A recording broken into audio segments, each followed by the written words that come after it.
Hello, and welcome to the Cat and Sam Show. We're here with Dr. Dan and Sam Beckinsale. I'd like to have Dr. Dan, why don't you tell us a little bit about yourself and why we're here? Okay. So I'm a licensed psychologist in the state of Texas. I've been working with individuals with personality disorders for over the last 20 years. And I tend to focus on individuals that fall into the cluster B category. That's your antisocial personality disorder, narcissistic personality disorder, borderline personality disorder, and histrionic personality disorder. I have a private practice here in Texas, but I work with folks in particular states all throughout the country. I also have an active YouTube channel as well and several books that I've written, not only for mental health providers, but also for clients as well. And the goal of my material is to bring some reality and research-based information to not only those that are diagnosed with a personality disorder, but also I think to the population in general, because I think that the more we learn about it, the more we actually know and understand it, the better we're able to manage it, deal with it, and interact with it. And I think that that's where our interests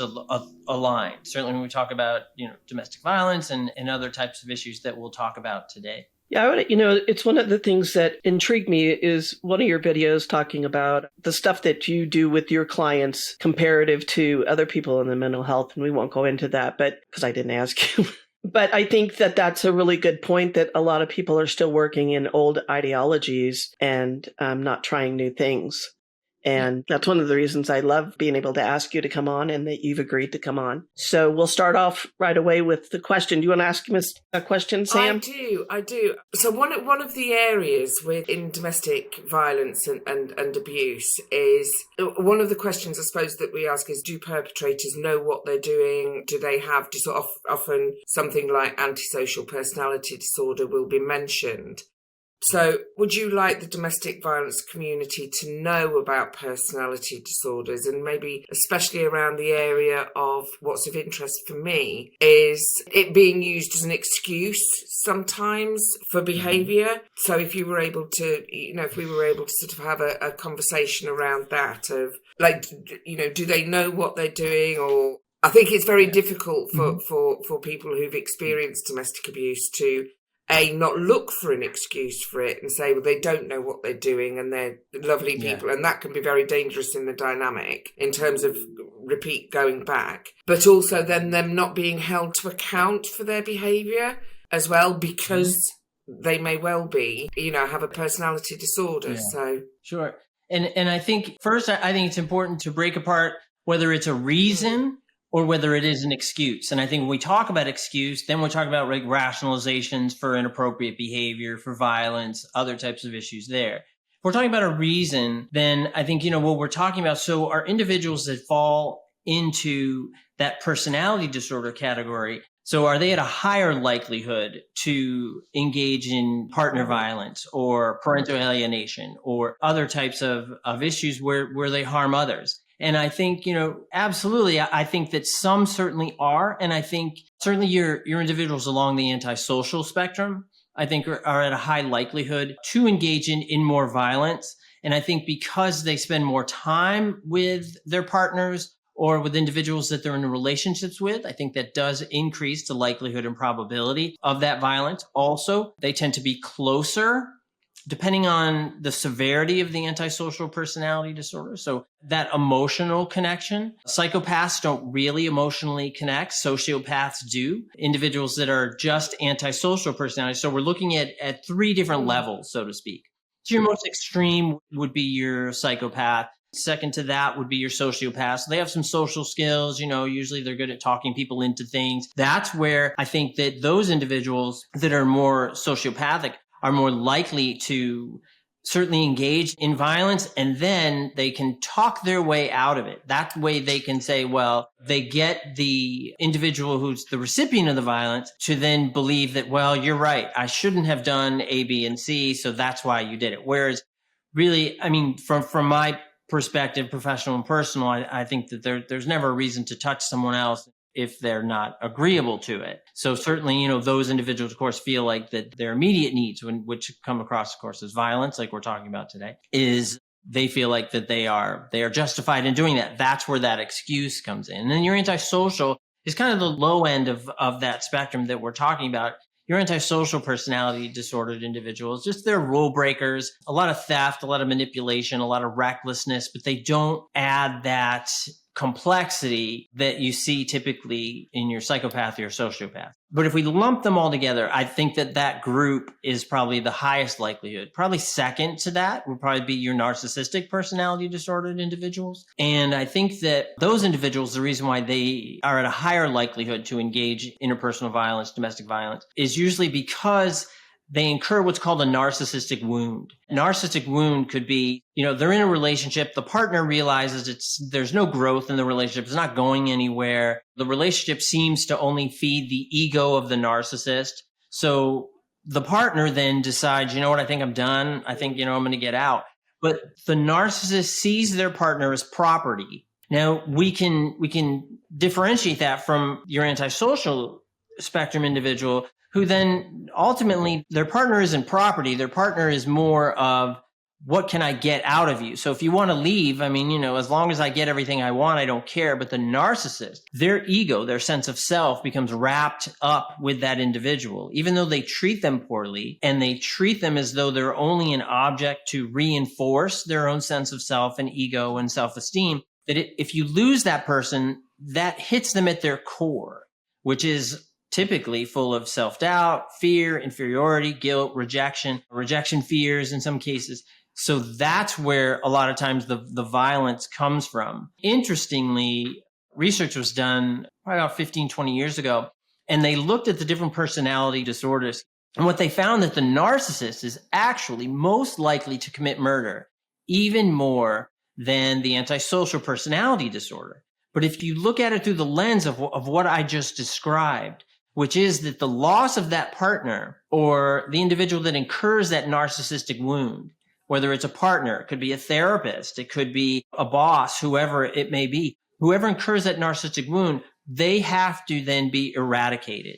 And it's not always murder, which is an extreme act, but it can sometimes be like a financial. It can be social. Now, a lot with social media, you really see these personality disorders coming out on the internet. In my last research-based book, I talked about how these different personality disorders manifest online. And when we talk about domestic violence, I wonder if you've looked at or reviewed just how that the social media component, which is very much, as I see it, it's not physical violence, but it's certainly mental, emotional, psychological violence, I think, towards others. And your narcissistic spectrum individuals that are real high likely to engage in that. That's interesting. So in the UK, in terms of a law, that's online and media abuse is absolutely being seen front and centre in with coercive and controlling behaviour and abuse. Over here, we call it domestic abuse to include the physical violence as well as the non-direct physical violence, but certainly there is a general understanding here as well, as even though we don't use the word violence, domestic violence, it is all violence. Some people even say terrorism, but the social media stuff, and I suppose it's an extension, isn't it, of the isolation and the destruction of the society around their target. And online and social media is actually just a really easy and accessible way to do that now, isn't it? Absolutely. Absolutely it is. What's the name of your book that you were just saying, your online, the research? Oh, yeah. Well, I have visual aids. Oh, marvelous. It's right here. This is the one. So the antisocial narcissistic borderline personality disorder. And it is a research-based book, so I like to tell folks that. But there is a section on there that does talk about those online behaviors. And I think a lot of times many mental health providers, they're not asking about online behaviors. And we're missing a huge component of our life. And, I've been doing this for 20 years. When I started, there was no social media. But I always try to get a sense of my clients or people that I'm working with or doing consultations or assessments with. What is their online behavior? What are they doing? What kind of connections do they make? And particularly for individuals that are 25 years and under, we have to be seeing what they're doing online. And I think that this can directly relate to a lot of domestic violence, certainly parental alienation, other types of stress as well. which is because there's a degree of social awkwardness, I think, with those. And I'm not saying all, of course, right? But we see this preponderance of social awkwardness and this sense of hesitancy to get into physical relationships. And physical relationships doesn't mean intimate or sexual. What it means is that we're in the same room together. We're in the same coffee shop together. And we're having a discussion and an interaction. And what you find is that there's such a low frustration tolerance and a tendency to dismiss other individuals that don't agree with 100% of how I see the world. That's low frustration tolerance. That's low tolerance of someone else having a different perspective. What that means is we're all in our bubbles. So if we're in bubbles and we don't tolerate other people's behavior, then we're getting into temperament. What is our temperament? How much of that difference do we tolerate? And could that end up in physical violence? Could that end up in other types of particularly egregious behaviors? Absolutely. And I think impaired empathy. And there's even a new type of empathy, which is called online empathy. And very few people seem to have online empathy. Well, it's interesting because they can hide behind a computer and they can act like anything they want to act like, and they can leave anytime they want. That's right. I think, your research is spot on. I'm wondering about the blends when we blend personality disorders where they bleed into other personalities. So they don't necessarily, and I'm not talking about diagnosis, but I'm talking about in the general public when we're looking at somebody and they're bleeding with the different, when you look up on, what is it called? The DSMs, when it shows you the different personalities. It's just, that's used as a diagnostic tool for you, for the mental health department or the mental health people. It's not for the public. Yeah, well, I get a lot of people that are looking, a lot of self-diagnosis, a lot. Yeah, I just think it's hard because you get a lot of people doing a lot of things and saying a lot of things that aren't based in anything other than somebody said. Opinion. Mm-hmm. Right. Yeah, opinion is the new science. Yeah. Yeah, I think that's a really good point to make. And I like that you're driving that. I just know that some of those personality disorders blend together and it's hard to decipher where that's coming from. And then I think, to bring that to perspective with what we're talking about today is that I think that what happens is because of this generalized opinion, which is then presumed to be fact because so many people may share or have partial or parts of that opinion. So I think what happens is you have abusive partners who not only, are gaslighting, the recipient of the abuse. And the reason why I'm not using the word victim is because sometimes when I talk to individuals, they don't like that term. So I'm just trying to find a suitable term that you guys that's a good term. Sam found one this weekend or last week that was victor. Yes, it's somebody who calls herself a victor. She's a mixture of, so over here it's either victim, survivor, or victim, survivor hyphenated. So she called herself a victor, this combination of them both. Okay. I quite like target, but it's somebody else, but it's all biases. It's all biases, but certainly from a police point of view, isn't it? We could talk about that all day. And I guess I would. Sure. Absolutely. Well, I just want to make sure, that I'm staying consistent with the term that you guys like. But ultimately, so what happens is that I think that you have the abusive, the abuser who then as I was mentioning, who gaslights, the recipient. And they get indoctrinated to it. So human beings are adaptive. So if you look at it, and I'm not a smoker, but I think smoking is a great example of a bad relationship, which is that, it first starts and you cough a little bit, your body doesn't want the smoke. It's bad. But if you keep forcing it, your body is going to adapt to it. Even something that is unhealthy, even something that increases the probability that it will end itself, right? With cancer, whatever may come out of it. But so relationships are the same way. And sometimes, a lot of those early patterns, they come out of certainly family relationships. They come out of friendships. They come out of a lot of different patterns that we learn very early. And like with my clients, we're always working on what are those internalized patterns of what we perceive to be acceptability and what is unacceptable. And it's interesting, and I'm in no way saying that individuals who are victors are saying, oh, well, yeah, this is a great relationship. I know I'm getting hit or abused or, physical, emotional, sexual abuse. I'm in no way saying that, just to clarify. But what I am saying is that there's a part of us that says this fits our pattern. And it's interesting to see how that happens, because a lot of times, and this is my perspective, and be interesting to know if both of you have seen this as well, is that you see individuals that go from abusive relationship to abusive relationship to abusive relationship. And that serial relationship pattern, from my perspective in working with someone, is because it goes to that attachment pattern, and it goes to that internalized pattern of understanding of what relationships are. And the best way that I describe it with my clients is Christmas morning. And Christmas morning is when we're talking about like identifying partners, learning different partner traits or partner interests, is that we go downstairs, right? Or maybe wherever your Christmas stuff is. And then you go there, right? And you've got these beautiful packages, right? One is silver, one is blue, and one is red. So you go over to the silver one and you tear it open and you're super excited to see it. And lo and behold, it is any toy you want, right? We'll just say Cabbage Patch doll, right? I don't know. Why not? Right? So you open up, it's a Cabbage Patch doll. It's this Cabbage Patch doll. Okay. So then you're like, oh, this is really great. I can't wait to see what's in the next one. You go over to the blue one and you tear open that. And when you tear it open, it's the same Cabbage Patch doll. And then you go to the red one and you tear it open. Well, I got 2 Cabbage Patch dolls. That's weird. Let's see what's in this one. And you tear it open. And it is another Cabbage Patch doll. That is the pattern, because the outside looks different, right? The outside, but there are components that we hone in on.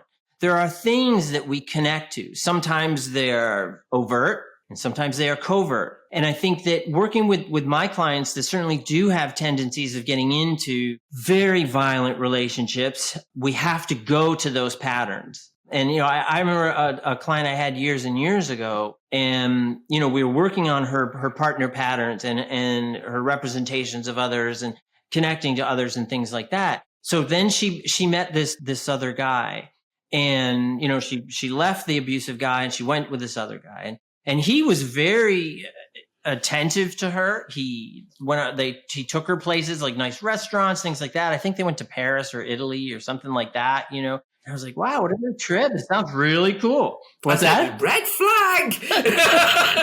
Yep. Yeah. Well, actually, interestingly, he was actually very nice. Okay. And what happened? Yeah. See, sometimes people are just nice. But what happened was that she came back and she said, oh, I broke up with him. And I was like, well, why is that? He seems so nice. She goes, well, she's like, I would needle him, if you know what I mean by that. So it's kind of like, poking people. And she said, and he would just take it. And she said, he's a coward. And I said, well, she's like, there's nothing there. And I said, well, what? Because she had a long string of serial relationships. And I said, well, where are you now? Thinking, oh, maybe she's single. This is great. Nope. She went right back to the abusive boyfriend. And I said, well, you went back to him. What drove you back? She said, it's the passion. It's the passion that drove me back. And that really, like, as her psychologist, I mean, of course, we had to bring that to the forefront and say, we have to define what passion is. We have to define what that connection is, but it's going underneath what that is, and her sense of value too, and all of those components. I mean, we could talk about just her case forever. But what I can tell you is after several years of working together, though, we were able to change that pattern. We were able to get her to see relationships different. And no one touches her without permission. And she is just an incredibly powerful person. And I'm not saying she wasn't before, because she's very much a victor, as you described. But she embraces her sense of self and her choices. So it was just and that is absolutely fantastic that she's come through that to the other side. And what I find interesting, because there's a lot of victim blaming, so it's like, how did you let that happen, and about people who go back time and again. But that sort of first time it happened, so for instance, with me, it's because I was concentrating on the physical violence. I believed a lot of the myths around domestic abuse and violence. So I ended up on this sort of hamster wheel. It was psychological, emotional, financial, all of those other abuses and violences. But it took me a long time to get out, because it was like, once I'd started on the journey, because there was never that fist. If there'd been that fist, his pants would have been on fire. He'd been out so quick. So it's that getting caught up in that. And for me, once is enough, frankly. But the questioning that we do of ourselves, and quite often victims are victors or the targets of themselves accused of, or, and it is very much an accusation in this dynamic, of having personality disorders, of being mentally unstable, and very often borderline personality disorder. When they're actually there's a trauma, is it PTSD? Is it borderline? Is it her fault? Where is her role? And what's interesting is one of the other things that we've been told is don't ever go to couples counselling together, because that then reinforces the dynamic that somebody is abusing you, creating a mental and emotional disturbance in you, and an understandable one at that. But then you are labelled with a disorder and it somehow all becomes your fault. So I'd just be interested in what you think from that point. Yeah, and definitely. And I think, you mentioned something interesting. Don't go to couples therapy together. Then I would always say, how are you doing couples therapy? That's just my English. It's just like couples therapy. Sorry. But except believe it or not, many mental health providers say they're doing couples therapy without the couple in the room. So you have one person, one of the individuals who's in the relationship in the room. And one of the things, when I work with individuals that are partners of individuals along the narcissistic spectrum, narcissistic personality spectrum, I always say, well, I can only work with the person in the room. And I think, it's so important, but there are many individuals out there who are saying, well, we're doing couples therapy, but only he or she is showing up. Well, then that's not couples therapy. And I think that you do have to change that dynamic. And Sam, everything you just said, absolutely. I'm right in line with that, because I think a lot of individuals feel that they're in relationships that they'll put up with a lot of psychological, emotional, financial abuse. Well, it's not like he hits me. Yeah. I think that, as a psychologist, you can put that in a particular framework, but as a person, it hurts. Because a lot of times it goes to that Christmas morning. And no way saying that it's that individual's fault or anything. I don't really believe in fault. I think that that's a big waste of time. And I think that blaming people is a big waste of time, at least in my field, because I think it's about, it's identifying the issues that are present and how do we change that? My job is to give my clients what they want, right? Which is usually no one has ever come in and said, can you make my relationship worse? Can you make my personality worse? No one's ever said that. Not yet. Right. But I think, it falls into this mutual respect. So, that's the commonality that I've been told, and I believe it to be true, is I can't go in and have couples counseling with somebody who doesn't have mutual respect for me. I think somebody that is very educated and very intuitive as to what we are bringing to the table. A lot of counselors won't even take people in that have those kinds of personalities disorders into couples counseling because they don't even want to get into the middle of that junk. And so I was always told, you work on yourself and then they work on themselves. And then if you can come back together in a different form, then that's okay. And that's what I've always said, because I think it's dangerous for people to go into, and then the counselor gets conned because they don't have enough thought process or understanding of abuse or domestic violence. Sure, absolutely. I think that a lot of people, maybe they read online and my partner's a narcissist, or, my partner has borderline personality disorder, or, whatever it may be. And you brought up borderline personality disorder, and, the research actually doesn't show that individuals with BPD are at a higher likelihood to perpetrate domestic violence. And I know that that's probably one of the beliefs out there as well. A video that I released today talked about intimacy and BPD. And I had to make sure that I added in infidelity in the video because I knew that was going to be a question, because the research doesn't show that individuals with BPD are at a higher likelihood to cheat on their partner. But I think that where some of the complexity comes from and the misunderstanding of a lot of these disorders is not only Hollywood and social media and all that, but that has bled into, just like we talked about a moment ago, is that opinion becomes the new science. So for BPD, one of the things that I work to destigmatize it, sort of the understanding of BPD is only the upper 3%. That's the extreme form. So if someone says, I have BPD, you imagine they're all cutters and they're all, physically aggressive and, that they're melting down at any moment they don't get exactly what they need or think that they want, And, it becomes so confusing. And I think that upper 3% is certainly at a higher likelihood to victimize their partners, but they also victimize themselves and so on and so forth, so on and so forth. But that means we've got 97% of individuals who fall along that spectrum that don't have that high of a likelihood. And interestingly, when I teach other mental health providers about BPD, I like to say, you probably have someone who has BPD in your life and they're right in that 50%, the meaty part of that normal curve, right? And, they're probably fun to hang out with. They're interesting to hang out with, when they encounter stress, tends to be overwhelming. It's hard for them to put themselves back together sometimes. They need a little patience. They're at a higher likelihood for addictions, drugs, sex addiction, alcohol, gambling, other types of issues like that. And maybe they get wrapped up in that. That's at 50%. We go to that top 3%. Those are the ones that are stalking you, that are smashing your windows, that are coming at you with weapons or bats or, things like that. A lot where law enforcement, I think, is certainly pulled in to those instances. That's the upper 3% of your. And your just to clarify, that upper 3% that you're talking about is in the personality disorder line or in just borderline personality disorder? No, well, so I was talking specifically about BPD. I think narcissism has just become massively misunderstood and the term has become colloquial. A lot like, psychopath, right? I mean, a psychopath to me, if you ever hear me identify someone as a psychopath, that means that they clinically identify as a psychopath, right?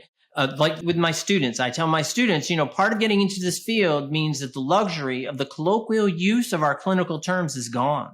You can't say, like someone who is very moody, you can't say, man, they're borderline or they're bipolar. You've lost that right, in my opinion. You'll never hear me say anything like that colloquially, because the people that I talk to, they're going to be like, oh, well, he knows. So he's no. You got to be really careful. Yeah, you can't blur that line with your profession. Right. Oh, yeah. But it happens all the time, all the time. And I think that when we talk about narcissism and violence towards others, partner violence, domestic violence, I think that isn't your upper 3%. I think that is probably a little higher. That's probably your more extreme, maybe even high moderate, because we're talking about that spectrum, that severity spectrum. I think they're a much higher likelihood again. And I think for your antisocials, depending on the complexity of the issue, which is the pathology, how much or the degree of antisocial traits are present, things like that, they are abusive because of their low frustration tolerance and that they don't really care. They don't really connect so much to others, but also you're taking what I want. And if you take what I want, I'm going to fight you to get it back. And if I can kill you to get it back, well, that's okay. I'm okay with that, Yeah, so it's very different. And you mentioned earlier, when we step outside the DSM, when we step outside into more of the general population, those that may not fit into that category, it's real murky. I work with a lot of people that just have personality disorder traits. The full disorders are actually very rare. And those traits are much easier to treat. But again, depending on which traits, you're talking about a higher likelihood of taking advantage of others, manipulating others, harming others, things like that. I find it absolutely fascinating what you've just said about BPD, because so many victims of abuse are accused of, that meltdown, this extreme reaction as a reaction to the abuse, are then labelled and often diagnosed BPD. And it's just like, and labelled an abuser. Oh, well, look, she's the abuser. Or he or she, but they are the one that's the issue, because look how badly they behave. Look how uncontrolled they are in their emotions and stuff. Look how overwhelmed they are by life. But it's because of the experience they've had that's created it. You take the experience away and they tend to not be like that anymore. So either that's a miracle cure for borderline personality, or that wasn't what was wrong with them in the first place. It's more likely PTSD or whatever other thing. Yeah, well, you guys have complex PTSD over there, and there's so much overlap between complex PTSD and BPD. Really? Oh yeah, only because we're just talking about sort of prevalence when we talk about complex PTSD and we talk about BPD. With complex PTSD, you're talking about an internalization of the abuse that you are then saying, because I encountered this abuse, I am broken. Whereas your individual with BPD says, well, I'm broken. They don't necessarily associate it to the abusive instance, or the trauma. It's not always abuse. There's various types of trauma, but with the trauma. So that's one of those distinguishers. But I think that, you can go all the way back with what you were saying. If you go all the way back to, Harlow's monkeys, right? He did the attachment research with monkeys, and you had the cloth mother monkey and you had the wire mother. And, the cloth mother, when you frightened the rhesus monkey and you would poke, this is in the 50s, so they were able to poke and hurt the monkeys rather disgustingly, but they did it. And you would see that the rhesus monkey would run to the cloth mother. Interestingly, when the wire mother, when you would poke that rhesus monkey, he became violent, became aggressive. It had almost like panic attacks, panic-like behavior, very, very generalized. Obviously, they don't have the same frontal lobe that we do. And you see that. So it's always painful to hear that somebody in an abusive relationship or abusive circumstance, they are then getting diagnosed with a disorder while they're in that relationship. I mean, it's like, I see people all the time that are diagnosed with bipolar disorder while they're high on, methamphetamine. And I'm like, yeah, that's not the disorder. That means you act bipolar when you're on meth. Don't do meth and let's see what happens. Well, we can do it again. We'd love to have you on all the time. Dr. Dan, I could talk to you all night. I'm sure we could. It's absolutely fantastic to see you. But please, please, please. Fly me over to the UK. Absolutely. We'll fly you over. Yes, we'll all go. We'll all go, that's right. But say it, Sammy's. Stay at mine, absolutely. But please, would you come back on again and can we carry on? Because I've just enjoyed this so much and we hope that you have too. And that everybody watching it enjoys it. And there's all sorts of things I'm going to go and look at now, and I'm definitely going to get your book as well. Yeah, I was going to say, Sammy's going to get your book, and we're going to devour it, and then we'll talk about it. Thank you. And then we'll bring you back on. The big issues is actually a lot of folks in England and UK, my book on complex borderline personality disorder, we talk about, PTSD, complex PTSD, and BPD. And that is, and I don't want to say it's a problem or issue because I don't want to overstep. Then I can only say from my experience in working with individuals, having contact with individuals that live in the UK, have said there's so much confusion about BPD and complex PTSD and PTSD. And that's why, in writing that particular chapter, I really wanted to write to those who are outside the US. Not that US doesn't have their own set of confusion and issues with those diagnoses, but it seems to be, I don't want to say more prevalent, but maybe it's just brought up to me more often that folks will write me from that part of the world and say, so I have a psychologist who says this and this, but it doesn't seem to make sense when you talk about this and this, and there's so much confusion, even though there's so much diagnostic confusion to begin with. But I think when you talk about violence and recipients of violence and victors of violence, I think that it always kind of hurts my heart a little bit to think that somebody's in this abusive relationship and they're trying to get out, and it's so much. It always brings me back to the rhesus monkeys, and we outlaw that behavior, for rhesus monkeys, but we don't blame the monkey for it, right? But here we blame the victim for it. And yeah, exactly. Wow. And that's why I'm so glad you've been willing to come on, is because it is, it's a big problem. I'm going to end it with this, and Sam will have her bit, but did you have any little thought about the Tubi commercial and how there was 15 seconds of all this violence that was happening in the domestic violence, or are you not aware? I am not aware. I don't so watch too much TV. Yeah, me neither. But there was a Super Bowl commercial. Tubi had the sportscasters on, and then it kind of clicked down as if somebody was using the remote. And there was a girl that wrote in Reddit about how her husband or her boyfriend called her all kinds of names and punched a hole in the wall. And then when she went home, her parents told her, she went home to get away from him, and they said, oh, it was just a commercial. You had people throwing drinks on wait staff at bars and stuff. I'll send you the link. Oh, my God. My point of even bringing it up was just that 15 seconds of it being violent, and then it went back to normal. Yeah, and it wasn't spoken about, right? Me? No, I'm not familiar with it. No, I know, but what I'm saying, it's like a little window in domestic violence. It's that, something happens and it's big, and then it's like nobody wants to talk about it. Oh, absolutely. Absolutely. And then, it goes back to what we were discussing earlier about that low frustration tolerance, that social awkwardness. And then also this expectations of relationships, right? You know that your perfect relationship, you never argue, you never have sexual problems, everybody shows up on time, everybody, it's like, that's not the world we live in, but that becomes the comparison. And for a lot of my clients that they're like, yeah, but we argue. Yeah, everybody argues, yeah. I mean, my wife, she's a psychologist as well. And we argue. I mean, we've learned to tame it, like we'll argue maybe a minute, maybe two, but then we wrap it up. We've been together for 22 years. We kind of understand our ins and outs. You can imagine two psychologists. I can imagine that. Breaking apart.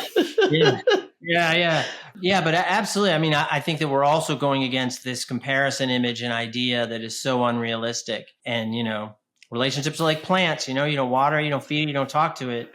It will perish. And that brings back the online stuff that you were talking about as well. Honestly, you're an absolute joy to talk to. And I think I second that. The information that you've given, will go off and find even more. But I think it'll be such a relief for an awful lot of people to know that they're not alone. That's why we do this, to talk and share. So thank you so much, Dr. Dan. Please. Well, you're so very welcome. And thank you for saying that. I will. I would absolutely love to. That would be wonderful. And thank you both. I will tell you both that the work you're doing is something that I think is very, very important. And it's something that even, when I started school, I worked with kids in a domestic violence shelter. And I remember every single one of those kids' faces, and they were all victors. They were. And so thank you so much for saying it. It means a lot. And it's part of the passion of what I do and the importance, I think, of what I do.